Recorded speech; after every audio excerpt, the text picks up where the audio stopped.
Hello everyone, आज की video में भी हम प्रोबेबिलिटी टॉपिक के बारे में पढ़ेंगे और ये जो प्रोबेबिलिटी का हमारा सेकंड लास्ट टॉपिक रहेगा जिसमें हम किसकी बात करेंगे, mean of a random variable and variance of a random variable. इससे जो प्रीवियस वीडियो थी हमारी, हमने उसमें ये बात की थी कि रैंडम वेरिएबल क्या होता है। रैंडम वेरिएबल एक ऐसा रियल वैल्यूड फंक्शन था जिसकी जो डोमेन क्या बनती थी, वो होती थी सैंपल स्पेस। सैंपल स्पेस भी किसका, एक रैंडम एक्सपेरिमेंट का जो सैंपल स्पेस बनता था उसको हम क्या बोलते थे, रैंडम वेरिएबल बोलते थे। और रैंडम वेरिएबल के बाद हमने इसके प्रोबेबिलिटी डिस्ट्रीब्यूशन के बारे में पढ़ा था, जहाँ पर हमने क्या पढ़ा था कि एक ऐसी टेबल जहाँ पर यहाँ पर हो रैंडम वेरिएबल और यहाँ पर probability of the random variable. और जब x1 वैल्यू अज्यूम करता है तो इसकी जो प्रोबेबिलिटी क्या थी, p ऑफ x1। और जब x2 वैल्यू अज्यूम करता था तो इसकी प्रोबेबिलिटी कितनी थी, p ऑफ x2। और ऐसे ही जब xn वैल्यू अज्यूम करता था तो उसकी प्रोबेबिलिटी क्या थी, p ऑफ xn।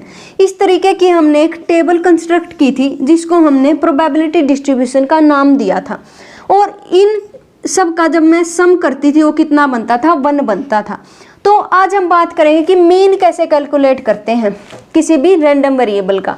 अगर मैं मीन की बात करूं तो मीन क्या होता है, measure of the middle value और एवरेज वैल्यू ऑफ ऑब्जर्वेशन। तो मीन क्या होता है, measure of the middle value और the average value of the observation, उसको क्या कहती हूँ मैं, मीन कहती हूँ। तो आज हम बात करें कि मीन को कैसे कैलकुलेट करते हैं। कभी कभी वो हमें ऐसे डेटा लिख के देता है, जैसे कि हाइट लिख के देता है, एक क्लास में बच्चों की डिफरेंट हाइट लिख के देता है।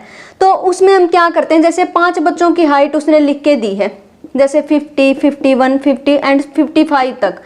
तो हम क्या करते हैं, जब भी इनकी एवरेज हाइट निकालनी होती है तो हम क्या करते हैं, इन सबको सम करते हैं और 5 से डिवाइड कर देते हैं, क्योंकि 5 हमारे पास क्या होता है, total number of the student होते हैं जिनकी हाइट का डेटा मेजर किया गया था देते हैं, और इसी को क्या कहते थे, मीन कहते थे। तो लेकिन अब हम प्रोबेबिलिटी की टर्म्स में मीन को कैसे डिफाइन करेंगे, तो हम करेंगे, इसको लिखते हैं इस सिंबल से, और इसको expectation of the random variable भी कहते हैं। तो इसको कैसे कैलकुलेट करेंगे, summation i is equal to 1 to n, और समेशन कहाँ से कहाँ तक रन करेगा, 1 से लेकर n तक, और pi xi क्या होंगी, x1, x2, x3 up to xn, और pi क्या होंगी हमारे पास, p of x1, p of x2, p of xn। ये हमारे पास क्या बनती है, मीन बनती है। और इसको क्या बोलते हैं हम, expectation of a random variable भी कहते हैं। अगर मैं इसको ओपन करके लिखना चाहूँ तो क्या बनेगा, p1 x1 plus p2 x2 up to pn xn। इसी को मैं क्या कहती हूँ, मीन कहती हूँ एक रैंडम वेरिएबल का। अब बात आती है कि वेरिएंस क्या होता है। वेरिएंस होता है स्कैटर और spread of the data on graph. मतलब स्कैटर का मतलब क्या होता है, फैलना, और स्प्रेड का मतलब भी क्या होता है, फैलना। मतलब एक डेटा किसी ग्राफ पर कितना फैला हुआ है उसकी जो डेफिनेशन होती है उसको क्या कहते हैं, वेरिएंस कहते हैं। और वेरिएंस को हम कैसे फाइंड आउट करेंगे, वेरिएंस निकालने का एक फॉर्मूला होता है xi minus mu square into pi, और summation i is equal to 1 to n, और इसको रिप्रेजेंट करते हैं सिग्मा से। तो ये होता है हमारे पास वेरिएंस निकालने का फॉर्मूला। और यहाँ पर ये क्या है हमारे पास, ये है मीन। तो सबसे पहले जब भी मैं वेरिएंस निकालना चाहूँगी तो मुझे क्या करना पड़ेगा, मीन कैलकुलेट करना पड़ेगा। और एक होता है हमारे पास स्टैंडर्ड डेविएशन, उसका फॉर्मूला क्या होता है, स्क्वायर रूट सिग्मा, और सिग्मा हमारे पास क्या दिया गया है, वेरिएंस है। तो इसका मतलब जब भी मैं स्टैंडर्ड डेविएशन निकालना चाहती हूँ किसी भी डेटा का, तो क्या करूँगी, सबसे पहले मीन निकालूंगी, उसके बाद वेरिएंस, उसके बाद स्टैंडर्ड डेविएशन। अब वेरिएंस निकालने का एक और फॉर्मूला होता है, ये हमारे पास क्या है, a minus B to the whole square लिख रखा है। तो हम क्या करेंगे, इसको इससे रिप्लेस कर देंगे एक्सपेक्टेशन से। तो यहाँ पर हम क्या लिख सकते हैं, e लिख सकते हैं। वैसे तो e ऑफ x लिखना है, मैं बस समझाने के लिए यहाँ पर e लिख रही हूँ।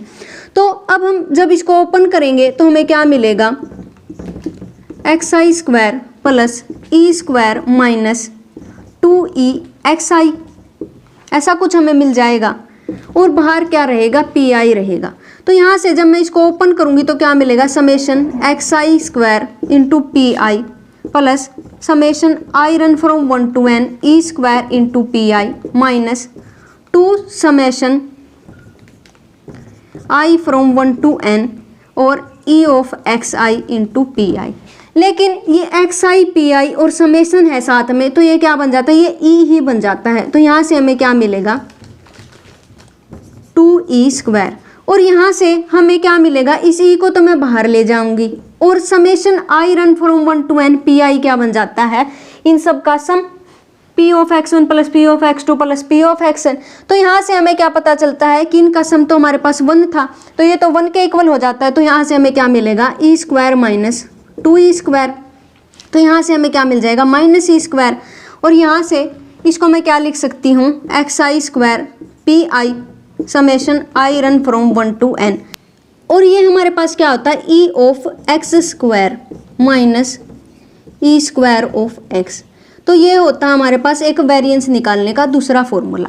तो यहाँ पर हमने क्या किया है, सबसे पहले इस फॉर्मूला को ओपन किया है, a minus B to the whole square. उसके बाद हमें क्या पता चला कि ये तो समेशन XI PI किसके इक्वल होता है, हमारे पास एक्सपेक्टेशन के इक्वल होता है यहाँ से। और हमें ये भी पता था कि समेशन PI वो किसके इक्वल होता है, 1 के इक्वल होता है। इस बात का यूज करने के बाद हम यहाँ तक पहुँचे।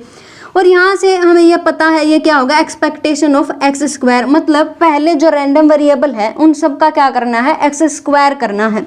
और उसके बाद एक्सपेक्टेशन की वैल्यू निकालनी है, माइनस सबसे पहले एक्सपेक्टेशन ऑफ x निकाल करके उसका स्क्वायर करना है। ये किसके इक्वल होता है, वेरिएंस के इक्वल होता है।